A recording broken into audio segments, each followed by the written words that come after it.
Mesdames, Messieurs, bonsoir. Vous êtes sur One TV et c'est l'heure de la grande édition du soir. Voici les titres à développer. Je reste fidèle à la Constitution de 1992. Je ne brigue pas un troisième mandat. Ces mots du président Nana Akufo-Addo du Ghana transcendent avec la pratique dans la sous-région ouest africaine. Grand lieu d'échanges commerciaux, le marché d'Agoué Zongo est jonché de tas d'ordures et ces pluies qui s'annoncent ne sont pas de nature à rendre les lieux praticables. On découvrira donc d'un instant à l'autre la réalité de ce marché avec Boris Tota. Voilà les titres à développer. Bonsoir et bienvenue.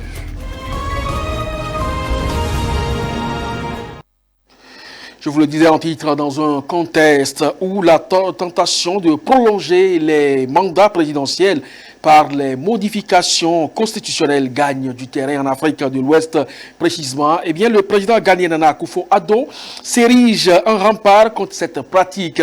Lors d'une interview accordée à nos confrères de France 24, le chef de l'État a réaffirmé son engagement de respecter la Constitution de 1992.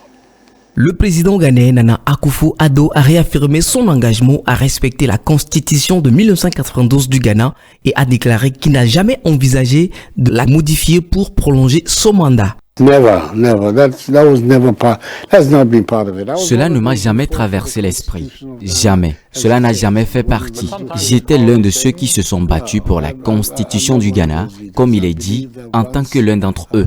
Mais parfois, au pouvoir, vous dites non. Je ne suis pas l'un de ces dirigeants. Je l'ai cru un jour. Les règles de base ont été établies. C'est important pour la stabilité du pays. Les personnes en place respectent les règles du jeu. Cela encourage les autres à faire de même. La stabilité du Ghana aujourd'hui a beaucoup à voir avec le fait que nous avons traversé cette période de consultation populaire régulière. Elles ont été acceptées par le peuple et la classe politique.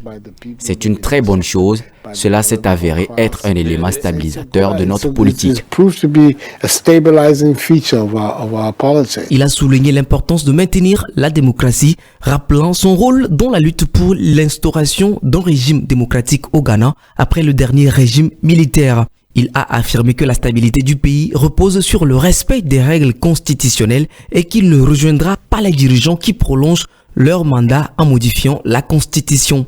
Dans un contexte où plusieurs présidents en Afrique de l'Ouest ont prolongé leur mandat, Akufo-Addo a exprimé son attachement à la démocratie et son refus de toute manipulation constitutionnelle. Il a également abordé la situation sécuritaire dans le Sahel, exacerbée par le retrait des troupes françaises et déploré l'absence de volonté des dirigeants militaires du Mali, du Burkina Faso et du Niger à rétablir l'ordre démocratique.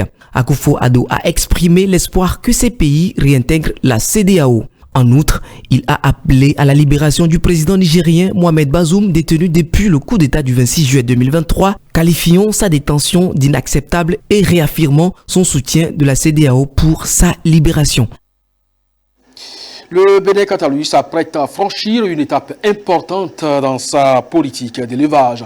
À partir du 31 décembre 2024, en effet, eh bien, il sera interdite l'importation des œufs, également du poulet congelé. Cette annonce a été faite par le ministre de l'Agriculture, de l'Élevage et de la Pêche, Gaston Dossoui.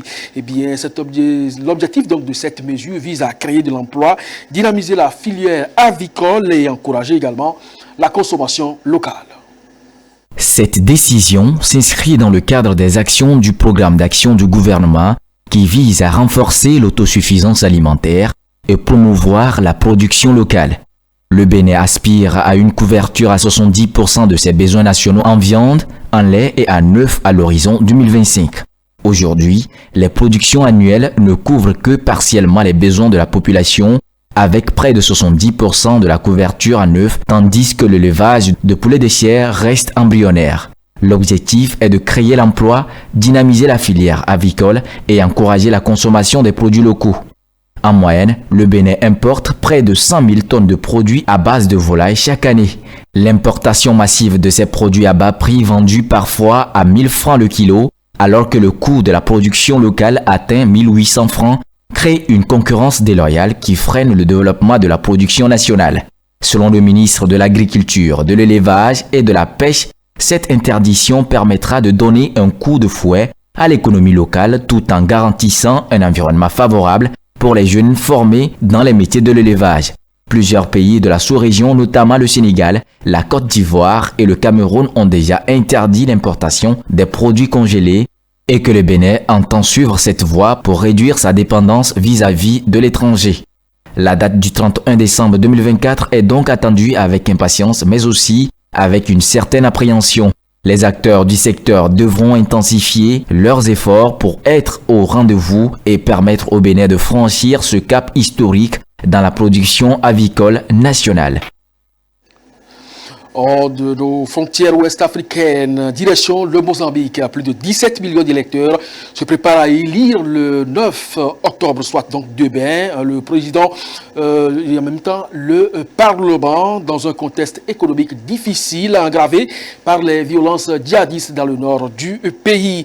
Ayant atteint la limite de 2 mandats constitutionnellement prescrits, eh bien le président sortant Philippe Nyusi ne se présente pas à ce scrutin. 4 candidats sont en lice pour lui succéder.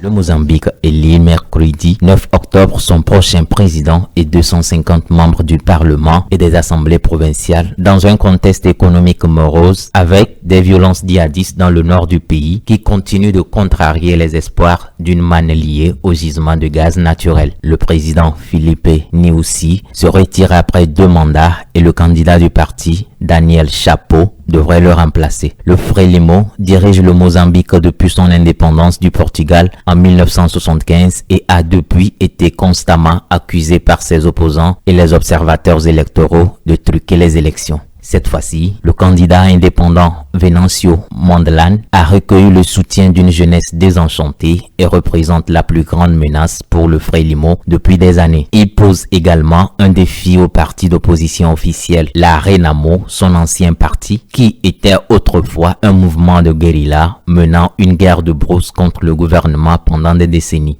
Quel que soit le vainqueur, il héritera d'une insurrection islamique dans le nord qui a stoppé des projets gaziers de plusieurs milliards de dollars et déplacé des centaines de milliers de personnes. Voilà, pendant que les Mozambicains s'apprêtent à élire leur président, eh bien, la première femme à avoir occupé le poste de présidente dans la République en Éthiopie vient de démissionner suite à un désaccord avec son premier ministre Abiy Ahmed. La présidente éthiopienne Sahle-Work Zewde a démissionné de ses fonctions lundi. Cette démission intervient après plusieurs semaines de spéculation concernant son avenir politique à la tête de l'État. Sahle-Work Zewde n'est plus présidente de l'Éthiopie. Lundi, la présidente éthiopienne a démissionné suite à un différend avec le premier ministre Abiy Ahmed.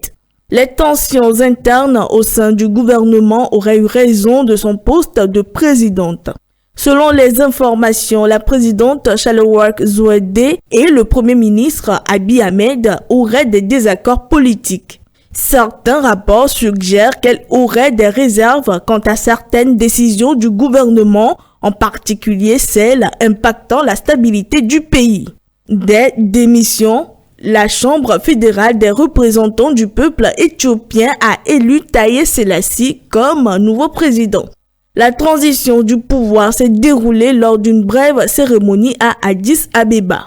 Il faut rappeler que Sahle-Work Zewde est la première femme à avoir accédé à la présidence de l'Éthiopie en 2018. Aussi est-il qu'elle a occupé divers postes prestigieux avant de devenir présidente. Il s'agit entre autres du chef du bureau des Nations Unies à Nairobi, ambassadrice à Djibouti et représentante permanente auprès de l'autorité intergouvernementale pour le développement de 1993 à 2002. On revient au Togo pour ce magazine. Le marché d'Agouezongo, le plus grand à l'est, au nord du moins de Lomé, est jonché de tas d'ordures et les pluies qui s'annoncent ne sont pas donc de nature à rendre les lieux praticables. Boris Tota, l'œil de la rédaction pour le compte rendu. Tout semble aller pour le mieux derrière cette clôture. Elle sécurise en effet le marché d'Agouezongo. Cependant, une fois à l'intérieur, le constat est grand. Les tas d'ordures entreposés pêle-mêle semblent animer plus le marché que ses occupants. Les commerçants, craignant de s'exprimer devant nos caméras, confient toutefois qu'ils sont épuisés par cette situation. Nous sommes fatigués. Les agents de la mairie ne font rien pour changer la situation, mais continuent de collecter les impôts tous les jours. Nous rassure l'un d'eux sous anonymat. Les usagers riverains déplorent également la misère qui est faite aux occupants du marché. Ils appellent à la clémence des autorités municipales avec la clé, la proposition d'installer une poubelle capable de contenir les déchets.